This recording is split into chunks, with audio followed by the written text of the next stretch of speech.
까지 말씀입니다. 문서는 한 장밖에 없습니다. 빌레몬서 8절로 14절까지의 말씀, 우리 한 목소리로 우리 함께 봉독하시겠습니다.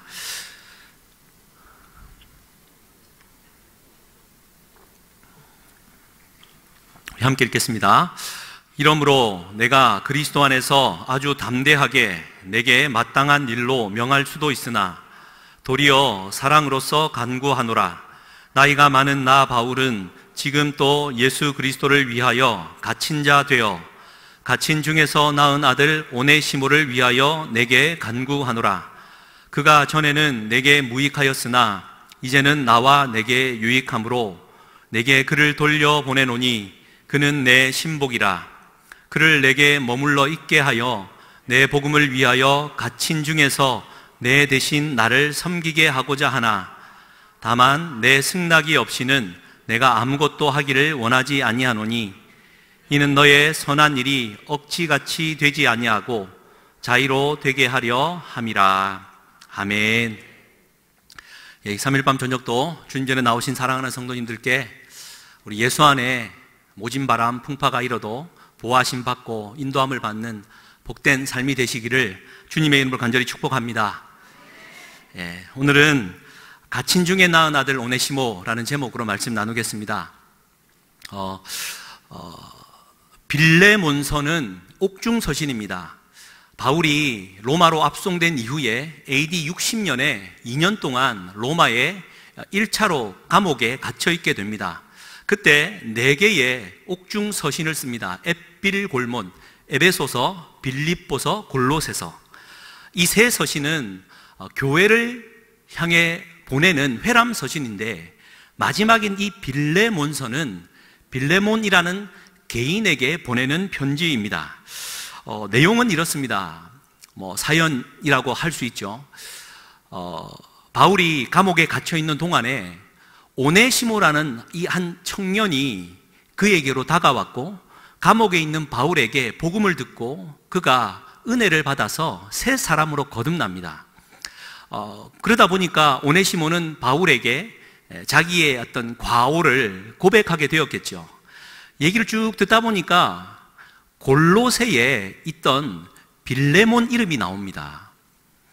골로새에 있는 빌레몬은 굉장히 부자였고 그의 일가족이 골로새 교회를 형성할 만큼 큰 어떤 독지가였습니다. 신실한 사람이었습니다. 그런데 거기에서 종으로 있던 오네시모가 주인의 재산에 상당한 부분에 피해를 입히고 혹은 상당한 재산을 훔쳐서 달아났던 겁니다. 그러다가 이제 서로 오다 보니까 로마까지 왔고 바울을 만나 새 생명을 얻게 된 것이지요. 오네시모는 죄를 범했던 죄인이지만 바울을 통해 복음을 듣고 새 사람으로 변화받았습니다. 하나님의 용서함을 받은 자였습니다.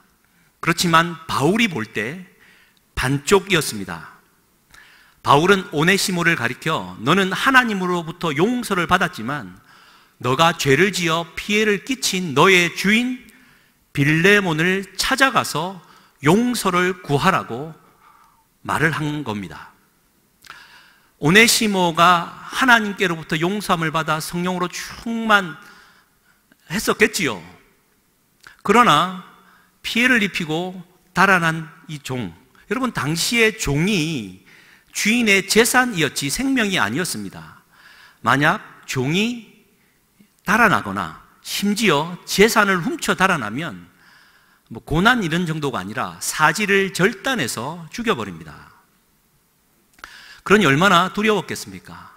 그렇지만 영적 아비인 바울의 말을 듣고 그는 과감히 골로새로 돌아가 빌레몬에게 자기의 죄를 고백하고 이 빌레몬서를 함께 전달받아 빌레몬은 그를 용납해 주었고 그렇게 용서와 치유가 있었다. 그는 예전에는 죄 많은 종이었지만 사랑받는 형제로 거듭난 것이다 라는 이야기가 빌레몬서입니다. 사랑하는 성도님들, 우리 기독교는요 용서의 종교입니다. 할렐루야.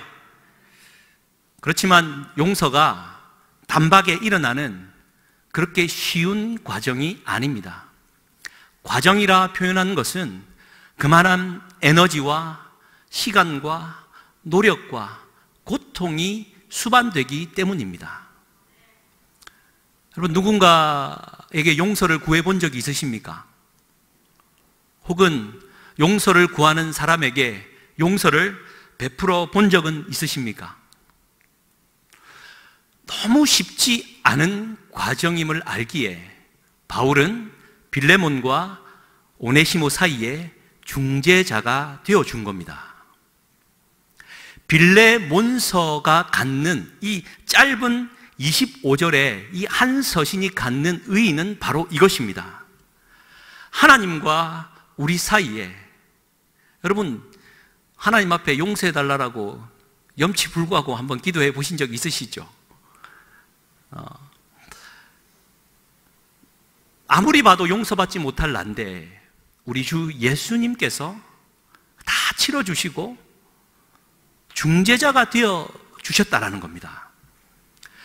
바울이 오네시모와 빌레몬 사이에 중재자가 되어 줬듯이 우리의 삶 속에서도 하나님과 우리 사이에 중보자, 중재자 되신 우리 주 예수 그리스도가 계시다라는 것, 그분이 치르신 용서의 과정은 만만치 않다라는 것, 우리가 빌레몬서를 통하여 느낄 수 있는 것입니다. 그래서 오네시모는 이 용서의 과정을 꾸준히 잘 통과했고, 빌레몬은 그를 잘 받아주었고, 오네시모는 나중에 골로새 교회의 목회자가 됩니다. 목회를 잘 하다가 나중에는 로마로 가서 로마에서 돌에 맞아 순교하는 순교의 자리까지 나아가는 진짜 하나님의 자녀로 거듭나게 된 것이지요. 오늘 이 빌레몬서의 이 치유와 회복과 용서의 이야기를 통하여 세 가지 정도만 오늘 좀 우리가 주제로 삼고 말씀을 좀 나누었으면 좋겠습니다. 여러분, 오늘 말씀 10절 말씀에 한번 보십시오. 오늘의 말씀의 제목이기도 한데요, 첫 번째 교훈입니다. 갇힌 중에서 낳은 아들 오네시모를 위하여 내게 간구한다.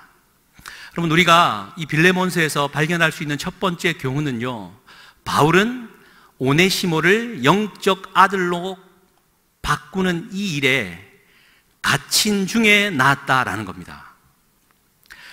옥에 갇혀 있었지만 그는 영적인 아들을 낳는 잉태의 수고를 마다하지 않았다라는 뜻입니다.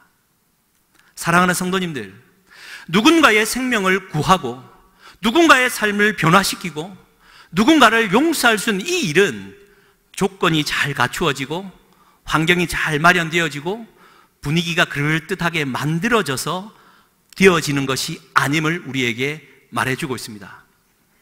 사랑하는 성도님들, 때를 얻든지 못 얻든지 우리는 늘 복음을 전파해야 되는 것입니다. 할렐루야. 여러분, 여러분의 마음 안에 지금 뭔가 답답하고 갇혀있는 게 있으십니까?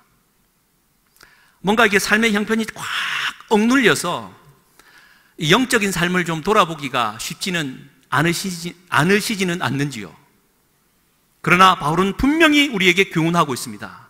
내가 갇힌 중에 이 아들을 낳았노라고. 그래서 빌레몬서 우리를 읽지는 않았지만 1절에 보면은 바울은 이 자기의 갇힘에 대하여 이렇게 말하고 있습니다. 1절에 그리스도 예수를 위하여 갇힌 자 된 바울이다라고. 내가 지금 갇혔다라는 것을 말하는데 무엇 때문에 갇혔다고요? 그리스도 예수를 위하여 갇혀있다. 오늘 9절 말씀에도 다시 말하고 있는데요, 도리어 사랑으로서 간구하노라. 나이가 많은 나 바울은 지금 또 예수 그리스도를 위하여 갇힌 자 되었다라고 말하고 있습니다. 나이가 많았다라는 이 말은 이 빌레몬의 어떤 마음을 사려는 바울의 귀한 장치겠지요. 내가 갇힌 것은 예수 그리스도를 위함입니다. 사랑하는 성도님들, 성도님들이 지금 갇혀있고 답답한 이유는 예수 그리스도를 위함입니다. 바울은 내가 왜 갇혀야 돼? 내가 왜 갇혀서 답답한 생활을 해야 되지? 한 번도 묻지 않았습니다. 내가 갇힌 이유는 예수 그리스도 때문이라고. 그렇기 때문에 그는 갇혀 있었지만 갇힌 자가 아니었습니다. 요셉이 우리에게 분명히 말해주고 있습니다. 요셉은 형들의 시기 때문에 팔렸습니다. 애굽 땅으로 팔려갈 때 그때에 얼마나 살려달라고 애원했습니까? 그렇다면 애굽 땅에 도착했을 때는 원한과 분이 넘쳐야죠. 요셉은 한 번도 그 애굽 땅에 들어간 이후로 불평하지 않았습니다. 내가 여기 온 목적이 있다라고. 종리의 집으로 팔려가죠. 거기에 종이 되었습니다. 집에 종이로 팔려갔을 때 그는 최선을 다했죠. 그것이 증명해 주는 겁니다. 내가 여기에서 신세 한탄이나 하고 있지 않고 내가 여기로 보내신 하나님의 이유가 있다. 그러다가 오해를 받고 정말 감옥에 갇히죠. 감옥에서도 요셉은 불평하지 않습니다. 내가 여기로 보냄받은 이유가 있다라고 최선을 다했습니다. 그러다 보니 술 맡은 관원장의 마음 안에 아로새겨졌고 그를 통하여 그가 총리 대신의 자리로 올라가는 발판이 되어지지요. 사랑하는 성도님들, 우리는 갇혀 있는 것 같고 답답한 생활을 하는 것 같고 삶의 분위기나 이 조건들이 나를 끊임없이 억누르는 것 같지만 그러한 이유가 있습니다. 예수 그리스도를 위함입니다.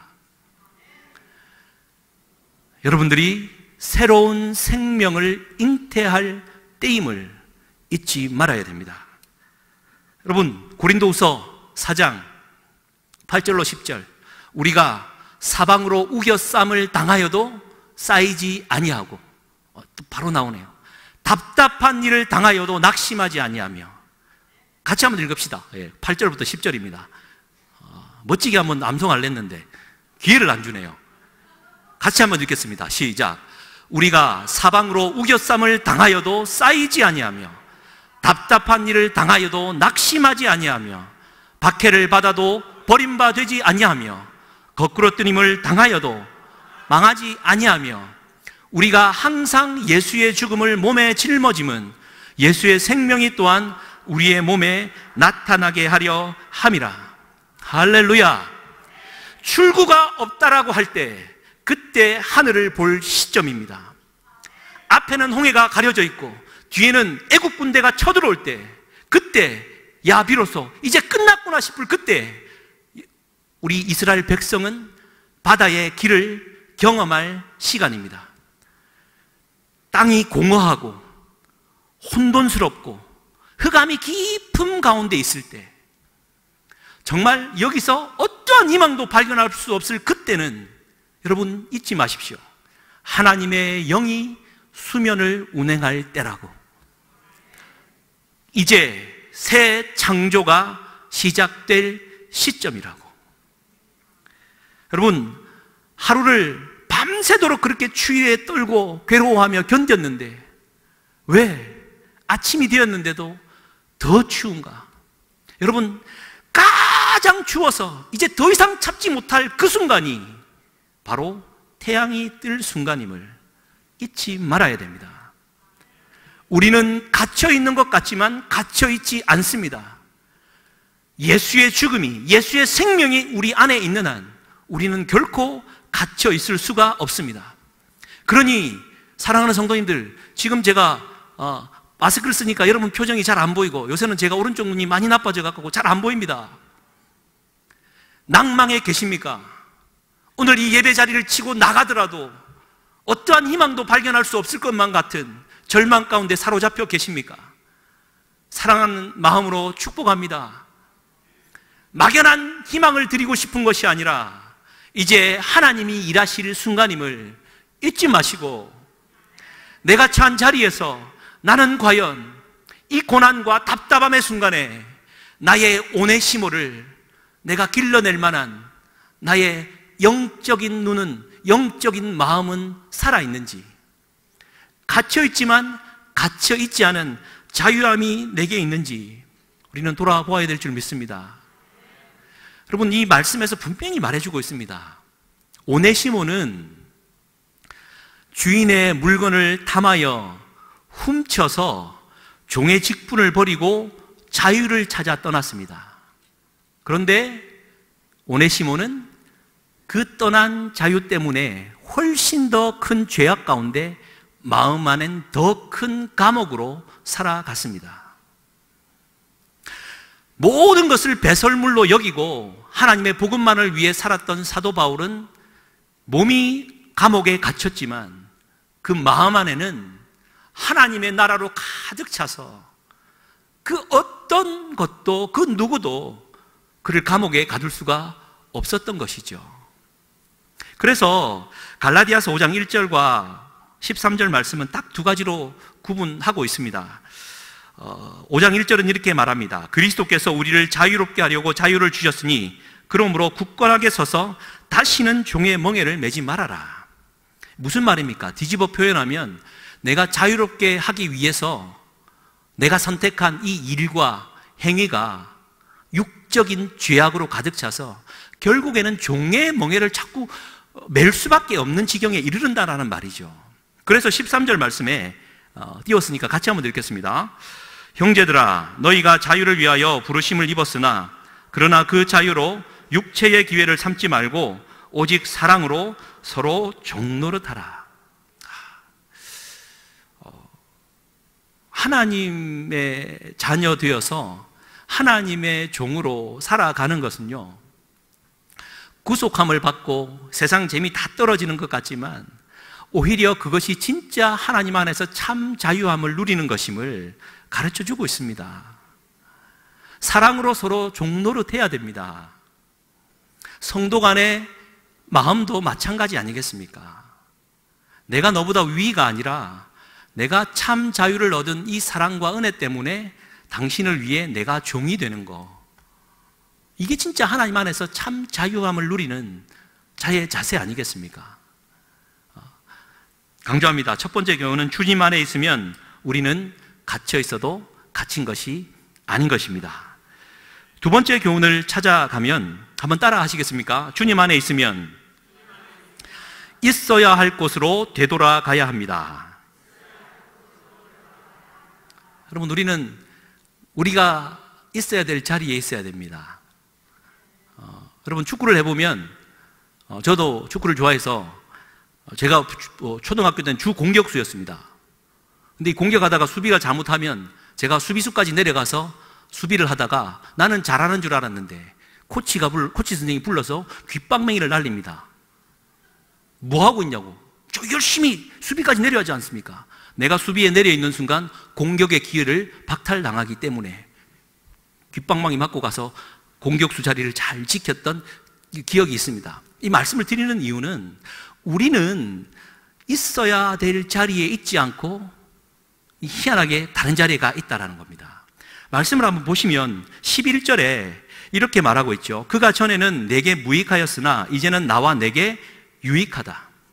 그래서 12절에 내게 그를 돌려보내노니 그는 내 신복이라, 내 심장이다. 이제 그를 돌려보낸다라는 겁니다.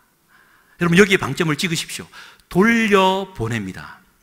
우리는 돌아가야 됩니다.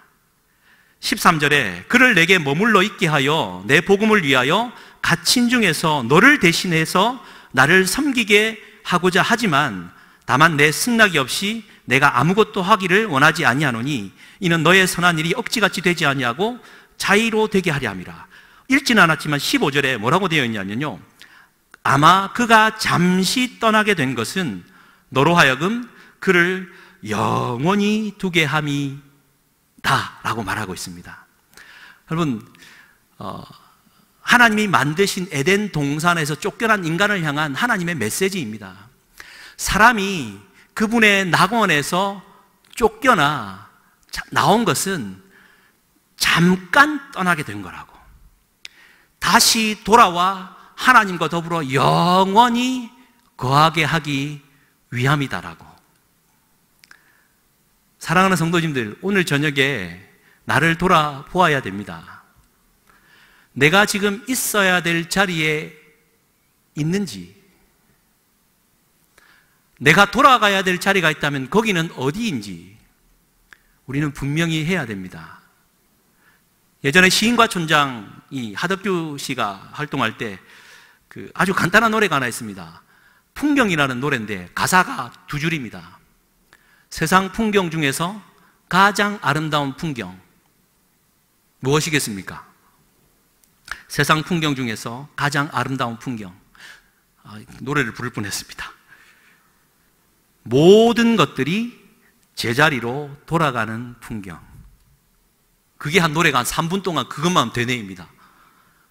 세상 풍경 중에서 가장 아름다운 풍경은 자연 만물이 아니라 모든 것들이 제자리로 돌아가는 풍경. 병으로 고통 중에 있는 환우는 병으로 치유함을 받고 건강함으로 돌아가는 이 풍경이겠고, 코로나 바이러스 때문에 교회를 잠깐 떠나 있는 성도님들은 예배의 자리로 거시기 하는 것이 아름다운 풍경이겠고, 하나님을 섬기는 자는 하나님 한 분 외에 함께 섬기고 있던 우상을 버리고 다시 한번 하나님을 향하여 내 마음을 쏟아놓는 것이 가장 아름다운 풍경일 것입니다. 무너졌던 질서와 평강이 회복되어지는 것, 이게 아름다운 풍경일 것입니다. 주님이 비유로 말씀하셨죠.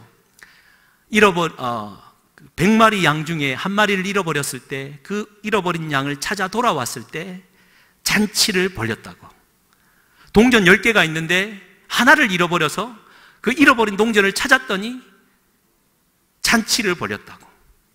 아들 둘이 있는데 하나를 잃어버렸다가 그 아들을 다시 찾으니 잔치를 벌였다고.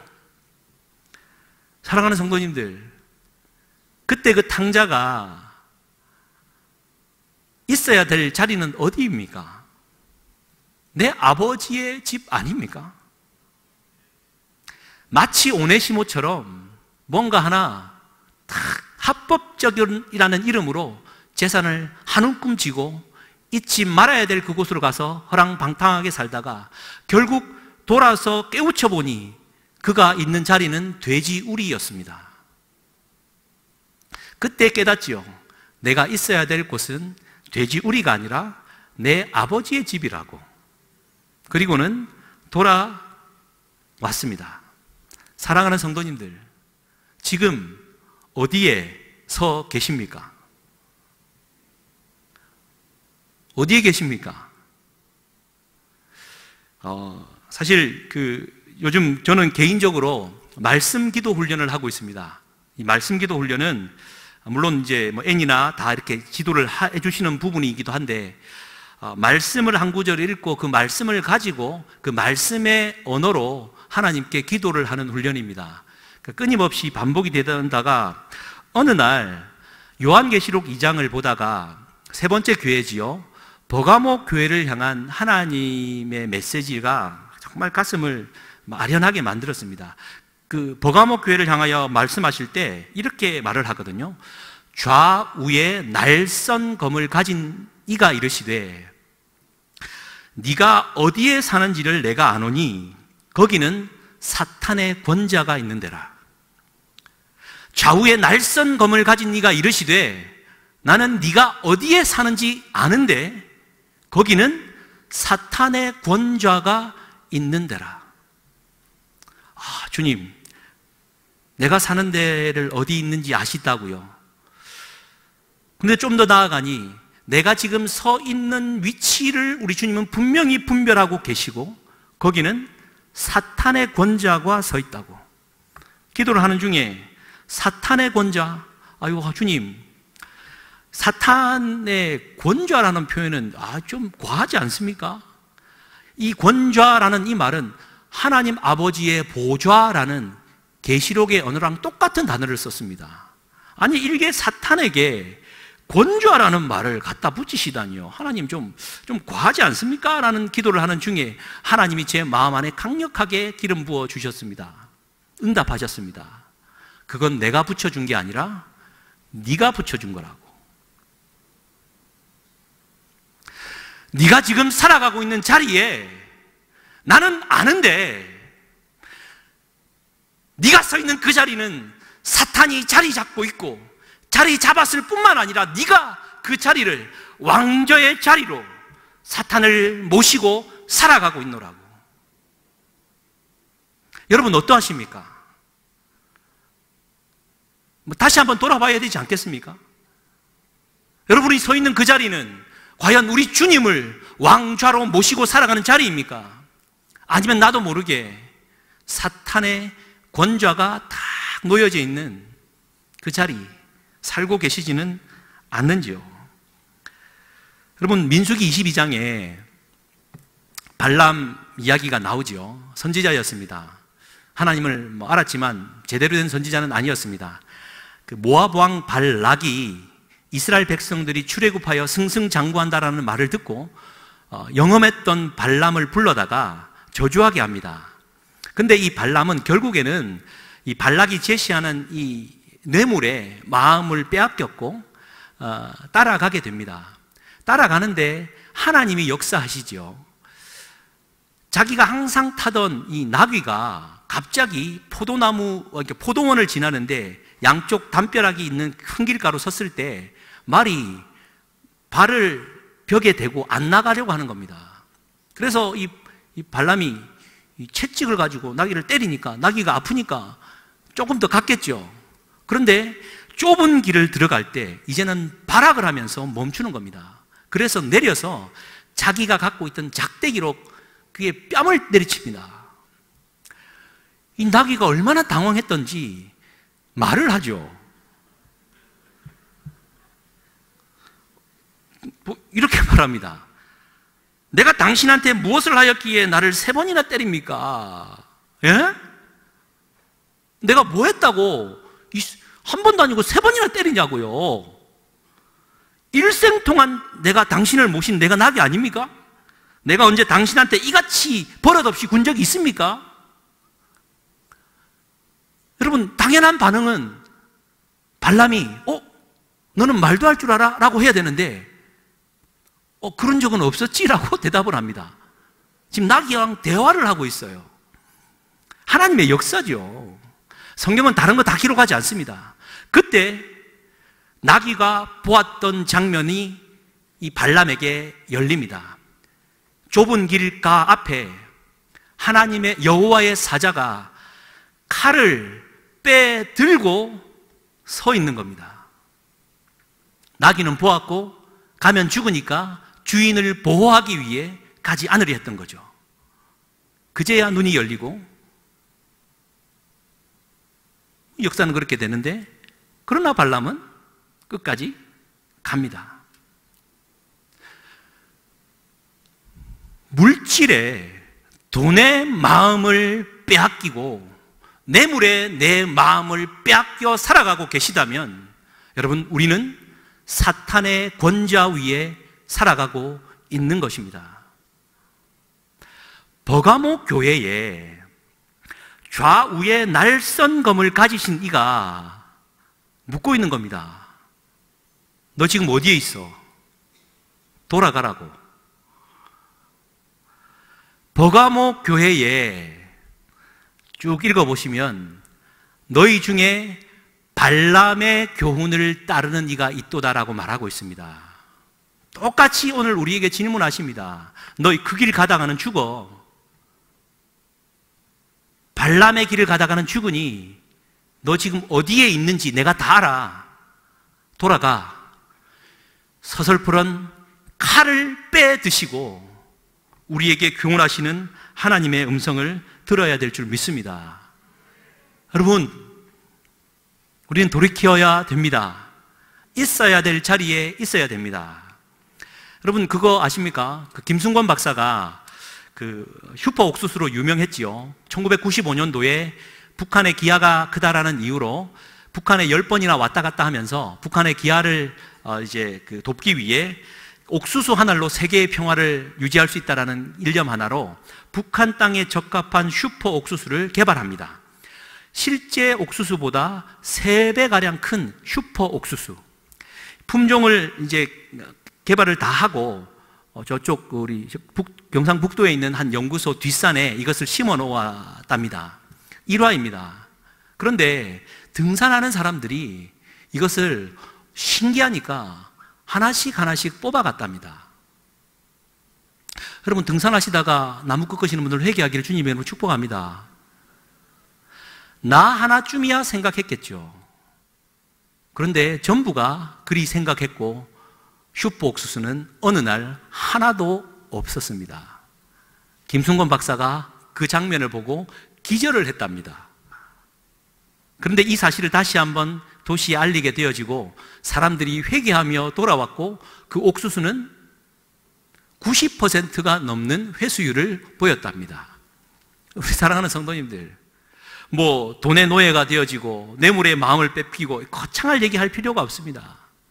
내가 일상을 살아가면서 나 하나쯤이야 하고 남의 것을 하나씩 뽑아 썼던 나의 이 죄가를 다시 돌려 놓아야 됩니다.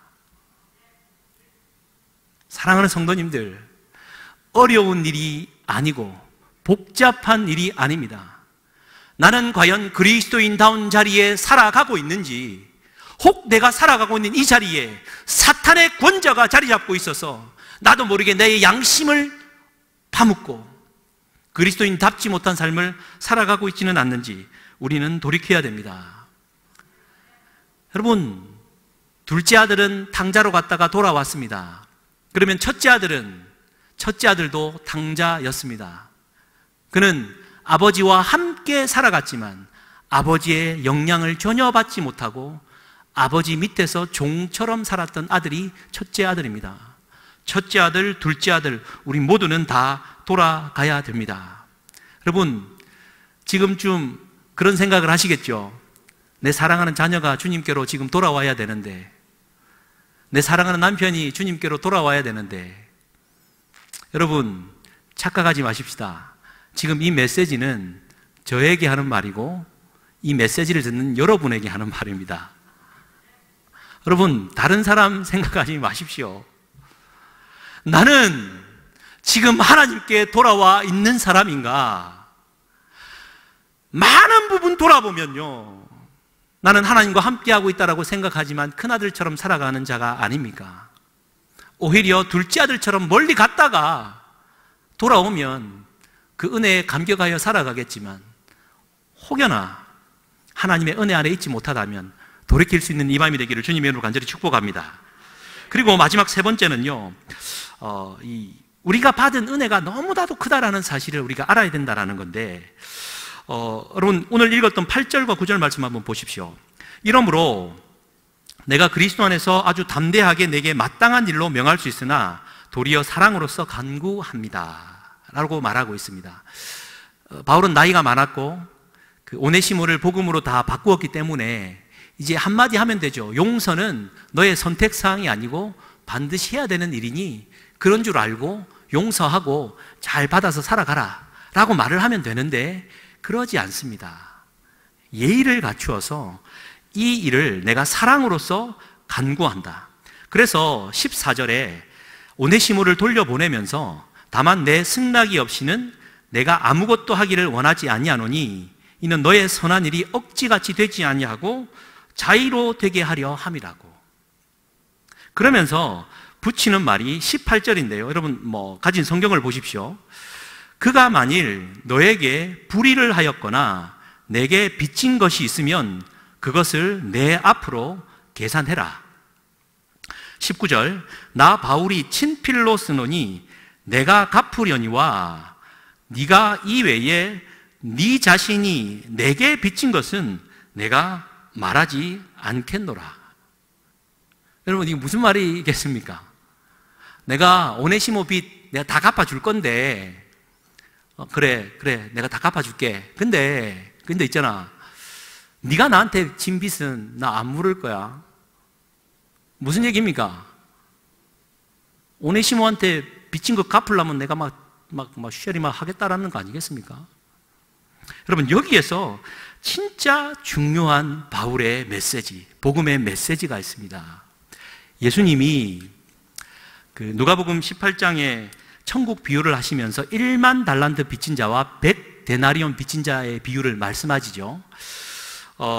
천국은 마치 종들과 결산을 하려고 온 임금과 같은데, 한 사람이 임금에게 1만 달란트를 빚졌다라고 말합니다.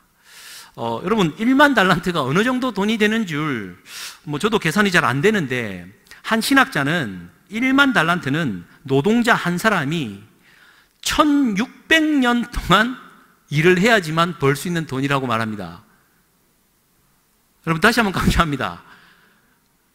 한 사람이 1600년 동안 일을 해야 모을 수 있는 게 1만 달란트라고요.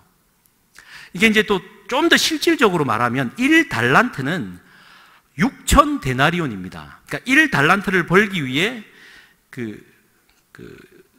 6,000일을 일해야 되는데, 이것은 1달란트를 벌기 위해서는 20년을 일해야 됩니다. 그래서 연봉 3,000으로 계산을 했을 때 이 1만 달란트는 약 6조 원이랍니다. 6조 원. 이 얘기를 다 할 필요는 없습니다. 여러분, 한 사람이 6조 원의 빚을 질 수 있습니까? 나라도 아니고. 무슨 얘기입니까? 그런데 이 종에게 임금이 말합니다. 몸과 아내와 자식들과 모든 소유를 다 팔아 갚아라. 그랬더니, 예, 주인님, 제가 갚겠습니다. 좀 참아주소서라고 말합니다. 갚을 수 있는 돈입니까? 빚을 많이 졌다라는 얘기가 아니라 생명의 값을 말하는 거거든요.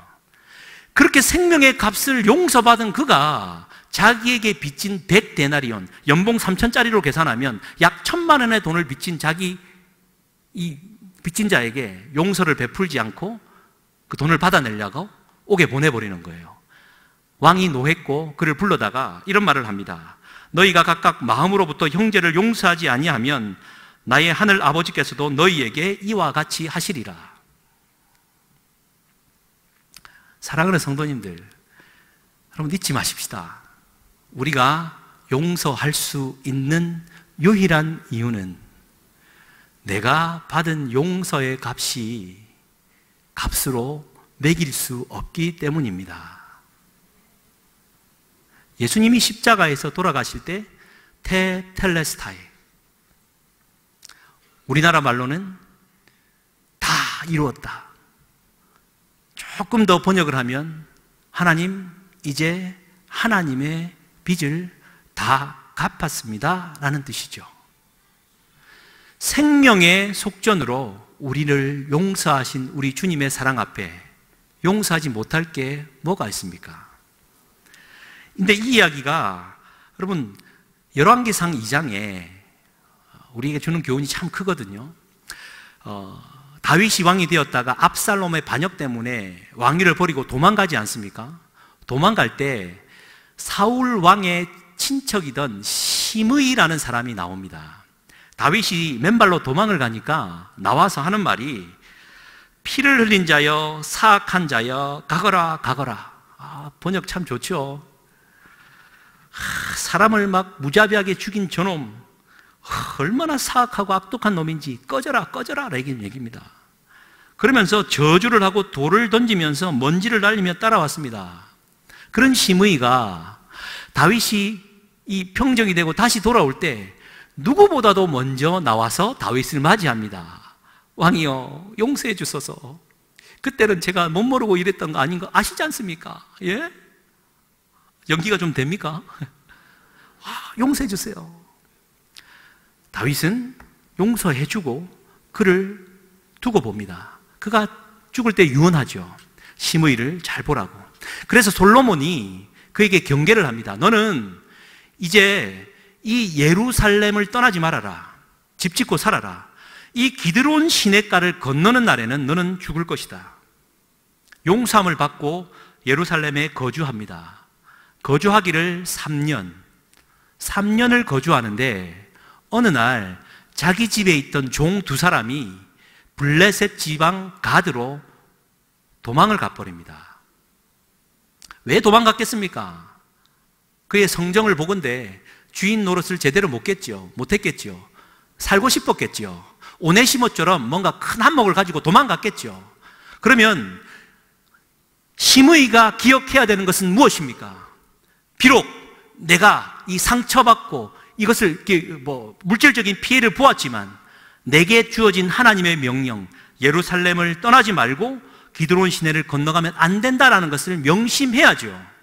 그런데 재산을 피해를 입히고 도망갔던 이 종 두 사람을 용서하지 못해 분기탱천하여 3년 전에 있었던 그 약속을 까마득하게 잊어져 버리고 종 두 사람을 잡으려고 기드론 시내를 건너갔고 가드에서 두 사람을 잡아왔습니다.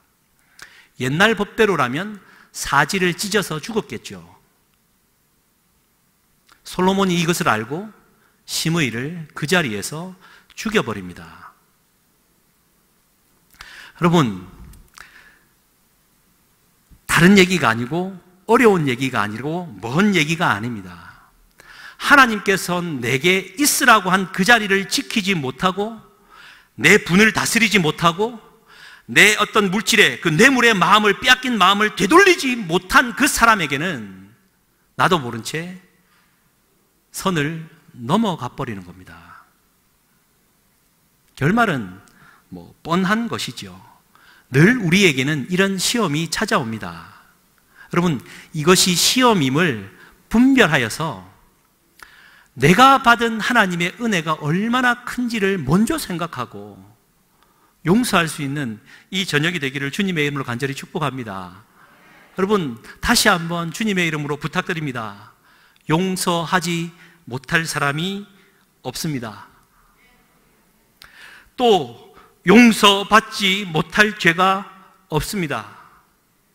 우리는 어느 자리에 서야 됩니까? 용서를 구하고 용서하고 서로를 용납하고 이해하며 하나님의 나라의 삶을 살아가야 되는 자가 아니겠습니까? 말씀을 마무리하겠습니다. 여러분, 우리는 이제 7월 1일입니다. 이번 주일이 맥주 감사절입니다. 여러분, 맥주 감사절을 왜 7월 첫째 주일로 항상 지키는 줄 아십니까? 대답을 하세요. 아십니까? 이 맥주절은 여러분이 잘 아시는 대로 오순절, 칠칠절, 그리고 맥주절 세 가지 절기가 똑같은 날입니다. 오순절, 칠칠절이라고 하는 말은 오순, 50일째 되는 날, 그러니까 6월절을 지키고 50일째 되는 날이라는 의미로 모세가 십계명을 받아 하나님의 말씀을 받은 날로 지켜오다가 이 오순절에 여러분 하나님의 성령이 강림하는 사건이 벌어지죠. 그래서 오순절은 성령 강림절로 지킵니다. 오순절을 가리켜 칠칠절이라고 말하는 이유는 7주간을 7일을 7번 보내면 49일이 되고 마지막 다음 날 50번째 날이라는 뜻으로 오순, 칠칠은 같은 절기입니다. 이 절기에 이스라엘 백성들은 그 보리를 추수하는 절기이기 때문에 맥추절이라는 말을 하지요. 그러면 성령 강림절, 오순절, 칠칠절, 맥추절은 같은 절기인데 여러분, 우리 5월 31일 날 무슨 절기를 지켰습니까? 말을 하세요. 성령 강림절을 항상 5월 마지막 주에 지키고 7월 첫째 주일은 항상 맥추절로 구분해서 지킵니다. 왜 그러합니까? 우리나라만 그렇습니다. 예전에 대한민국이 복음이 들어왔을 때는 보릿고개가 있었고 춘궁기가 있었죠. 겨울을 보내고 봄이 되었지만 먹을 게 너무 없었고 많은 사람이 죽어갔지만 그때 심어놓은 보리가 첫 수확을 거둘 때 이제 상반기 겨울과 봄에 이 먹을 것이 없을 때 고생하며 견뎌내었는데 이제 7월 이제 새로운 하반기가 시작되면서 처음으로 거둬들인 이 보리로 하나님께 감사하고 하반기를 준비하자라는 뜻으로 맥추절은 7월 첫째 주일로 대한민국은 지킵니다. 그리고 성령 강림절은 한 달 전인 5월 마지막 주로 지키지요.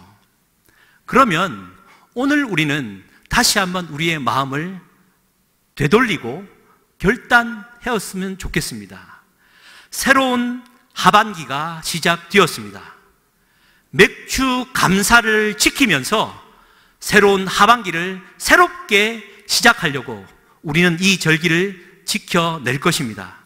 하나님 앞에 미리 감사하는 마음으로 맥주절을 잘 지켜낼 수 있는 저와 우리가 될 수 있기를 주님의 이름으로 간절히 축복합니다. 새로운 시작의 출발은 어려운 것이 아니라 내 마음 안에 응어리졌던 것들을 주님 안에 토하고 용서함을 받는 것이고, 사단의 권좌에 놓여져 있던 나의 삶의 자리를 되돌려서 내가 가야 할 자리로 돌아오는 것입니다. 우리 목사님 이제 또 광고하시겠지만 사모님이 돌아오셨습니다. 상징적인 의미로 보여집니다. 사랑하는 성도님들, 이제 주님의 전으로 돌아오셔야 되지 않겠습니까? 다시 한번 주님의 이름으로 우리가 하반기를 시작하면서 결단하기를 축복합니다. 맥주절을 감사함으로 지켜내면서 돌아와야 될 자리로 돌아와서 내 신앙을 지켜내는 저와 우리가 될 수 있기를 다시 한번 주님의 이름으로 간절히 축복합니다. 우리 시간 좀 찬양했으면 좋겠습니다. 주님 것을 내 것이라고 고집하며 살아왔다. 주님 용서하소서라는 찬양인데요. 우리 이 시간 이 찬양을 좀 고백하고 함께 좀 기도했으면 좋겠습니다. 상반기 동안 살아왔던 나의 삶의 자리가 그러한 것 같습니다. 저의 고백이기도 하고요.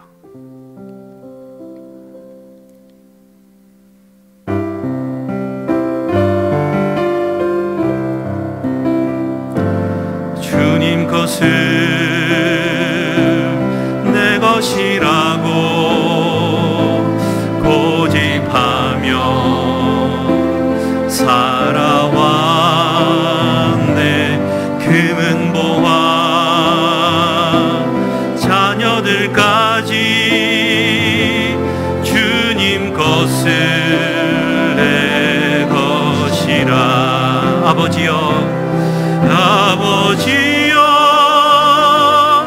철없는 종을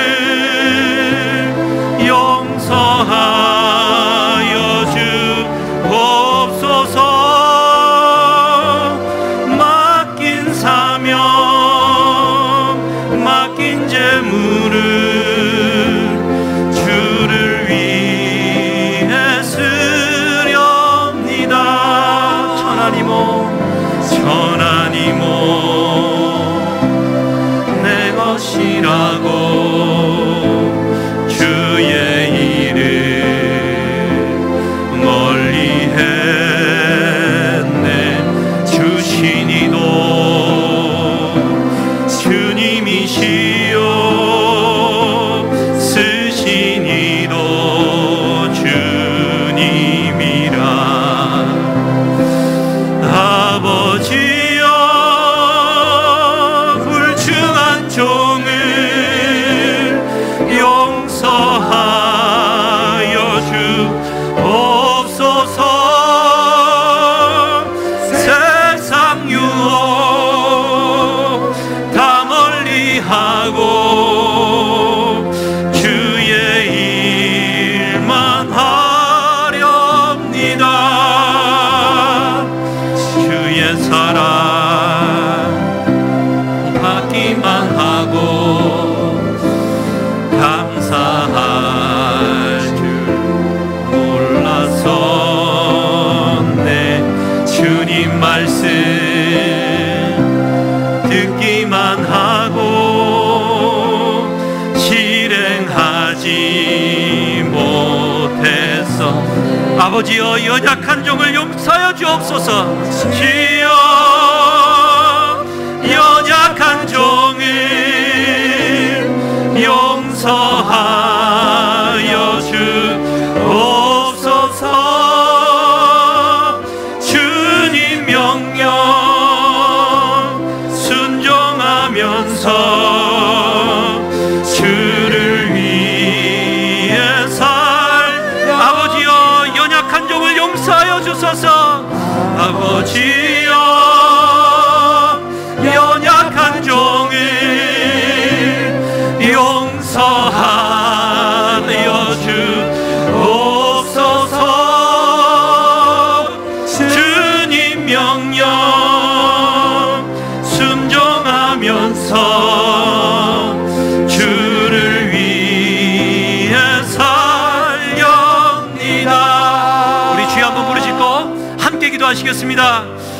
주여 하나님 아버지, 주님, 오네시모와 같은 아버지 하나님, 내 욕망을 따라 도망쳤던 불충한 종을 용서하여 주시고, 사단의 권좌 위에 살아가면서 나는 바르게 서 있다라고 착각하며 살았던 나의 죄를 용서하여 주시옵소서. 하나님 아버지, 받기만 하고 감사할 줄 몰랐던 나의 삶에 묵주 맥주 감사절을 지음하여 하나님 용서를 구합니다. 미리 감사하는 마음으로 하반기에는 주님 이스라엘 자리로 돌아오는 역사가 일어나게 하여 주시옵소서. 저 사람이 돌아와야 되고 하나님 다른 사람이 돌아와야 되는 것이 아니라 하나님은 나가 돌아오기를 원하시는 주님이신 줄 믿사오니 아버지 하나님 용서하시옵소서. 주님의 것을 내 것이라 고집하며 살아왔던 이 2020년도를 용서하여 주시고, 주님의 것임을 고백하며 내 금은보와 내 자녀들까지 주님의 것임을 아버지 하나님 고백합니다. 철없던 영을 용서하여 주시고 불충한 종을 용서하여 주시옵소서. 하나님 아버지, 세상 욕 다 멀리하고 주만 위에 살게 하여 주시옵소서. 아버지 하나님 역사하여 주시옵소서. 하늘의 영광이 깃들게 하여 주시옵소서. 우리 다시 한번 기도합시다. 사랑하는 담임 목사님과 사모님이 회복되고 치유되고 원래의 자리로 돌아올 수 있기를 기도하십시다. 사랑하는 환우들이 그 질병으로부터 치유를 받고 돌아오기를 기도하십시다. 하나님의 살아계심을 통하여서 2020년도에 치유와 회복의 권능의 역사가 죄 못된 교회에 하나님 용서함과 용서받음의 역사가 일어나기를 중보하며 나아가십시다. 주여 한번 부르짖고 기도하시겠습니다. 주여 하나님 아버지, 우리 사모님을 돌아오게 하시니 감사합니다. 우리의 몸된 교회를 향하여 치유와 회복의 권능을 주시기 위한 아름다운 회개임을 믿습니다. 하나님이여 돌아오는 역사가 일어나게 하여 주시옵소서. 있어야 될 자리, 죄 전의 자리에 돌아오게 하여 주시옵소서. 식어졌던 우리의 신앙이 돌아오게 하여 주시옵소서.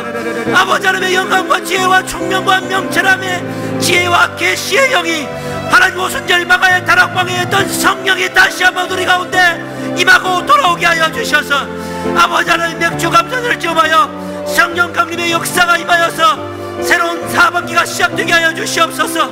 하나님, 투병 중에 있고 수술을 받고 암으로 투병 중에 있고 고통 중에 있는 성도들 다 회복되게 하여 주시옵소서. 회복되는 역사가 일어나게 하여 주시고, 아버지 하나님 병원에 붙어 놓일 뿐만 아니라 그의 심령 속에 1만 달란트의 회복의 그 용서함의 감격이 마음 안에 깊이 있게 하러 새겨지게 하여 주셔서 하늘의 영광을 보게 하여 주시옵소서. 하나님,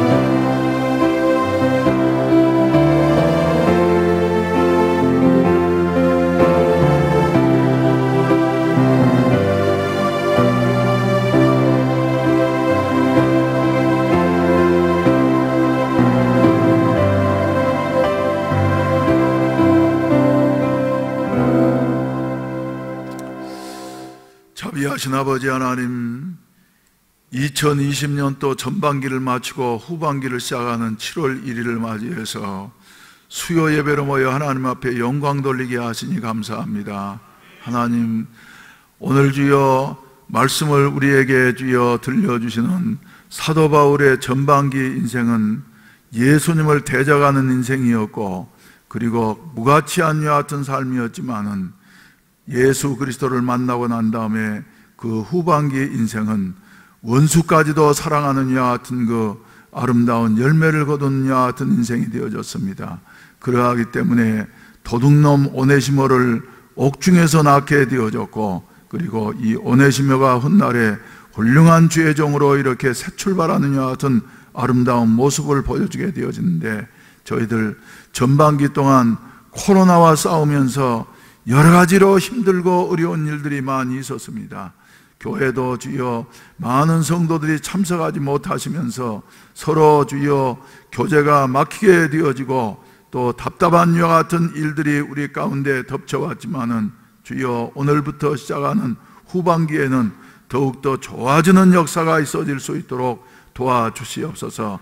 예수의 이름만을 높이는 후반기가 되게 하여 주시옵시고 남은 우리의 인생이 되게 하여 주시옵소서. 주님으로부터 무엇인가를 받으려고 하는 이와 같은 자세가 아니라 주님 앞에 금면류관을 드리고, 그리고 주님 앞에 영광과 존귀를 돌려드릴 수 있는 이와 같은 아름다운 삶이 우리의 후반기에 있어질 수 있도록 축복해 주시옵소서. 우리 하나님, 우리의 마음속에 이렇게 주님만을 섬기면서 살아감으로 말미암아서 주님께서 주시는 이와 같은 아름다운 세상 것으로 비길 수 없는 이와 같은 놀라운 은혜들이 넘치게 하여 주시옵소서. 이 시간에도 여러 가지 모양으로 주님의 은혜에 감사해서 정성스러운 예물들을 드렸습니다. 우리 주님께서 연락해 주시옵시고 축복해 주시옵시고, 성경금과 또 맥주 감사헌금과 또 월사금을 드린 손길들마다 우리 주님이 기억해 주시고 축복해 주시옵소서. 돌아가는 발걸음마다 주님 동행해 주시옵소서. 예수님의 이름으로 기도하옵나이다. 아멘. 할렐루야, 할렐루야. 오늘 7월 1일 날 수요일을 맞이하게 되어졌는데 많은 성도들이 참석하셔서 하나님 앞에 감사하게 생각합니다. 가정에서 이제 인터넷으로 예배드리는 우리 성도들에게도 동일한 은혜를 주시기를 바랍니다. 그리고 서울 경기 지역에서 지금 특히 교회를 중심으로 해서 이렇게 코로나가 확산되고 있는 이와 같은 모습을 보게 되어졌는데, 우리 교회를 그동안 반년 동안도 하나님께서 지켜주신 것 감사하게 생각합니다. 할렐루야. 후반기에도 말이죠, 우리 주님이 지켜주시고 성령께서 우리 한 사람 한 사람을 동행해 주시어서 아무런 어려움 없도록 우리 하나님께서 도와주실 줄로 믿습니다. 그래서 정부에서 권장한 대로 여러분들이 근접해서 말하지 말고, 얘기할 때 말이죠, 침 튀기면은 좋지 않으니까 말이죠, 좀 멀리 떨어져 가지고 마스크 쓰고, 할렐루야, 얘기하고 말이죠. 이래서 아주 조심을 하시기를 바랍니다. 자기 자신을 위해서가 아니라 하나님의 영광을 위해서, 그리고 교회를 위해서 우리가 조심하면서 이렇게 지내야만이 되겠습니다.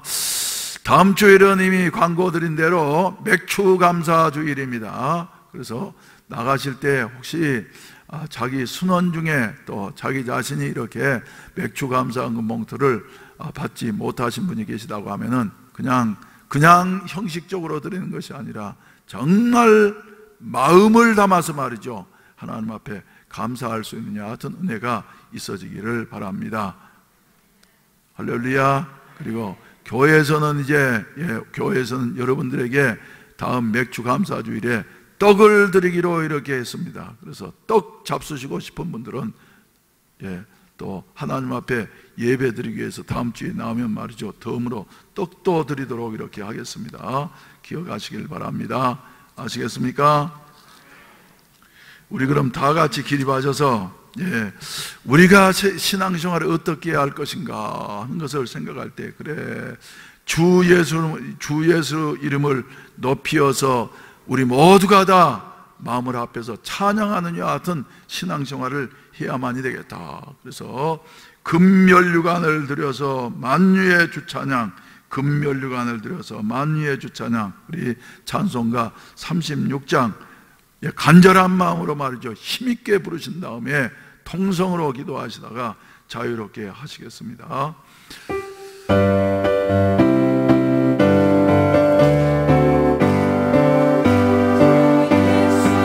이름 높이여 다 찬양하여라. 금면류관을 들여서 만유의 주찬양, 금면류관을 들여서 만유의 주찬양, 주에서 당한 고난을 먼 예전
자비하신 우리 아버지 하나님, 우리에게 성령으로 충만케 하여 주시어서 주님의 이름만을 높이면서 일생 찬양하면서 살아갈 수 있는 이와 같은 아름다운 생애가 되게 하여 주시옵소서. 주여, 주님이 죄인된 우리를 구원하시기 위하셔서 십자가의 고난에 짐을 지심으로 말미암아 우리의 죄를 용서하시고 하나님의 자녀된 권세를 우리에게 허락해 주셨사오니 금면류관을 들여서 주님을 영화롭게 할 수 있게 하여 주시옵시고 우리의 가장 귀한 보배를 바쳐서 주님의 이름을 찬양할 수 있는 이와 같은 아름다운 삶이 되게 하여 주시옵소서. 돌아가는 발걸음마다 주님 동행해 주시옵시고 우리 성령께서 주장해 주시옵소서. 예수님의 이름으로 기도하옵나이다. 아멘. 주여 삼창하시고 간절히 기도하시다가 자유롭게 하시겠습니다. 주여, 주여, 주여. 자비하신 우리 아버지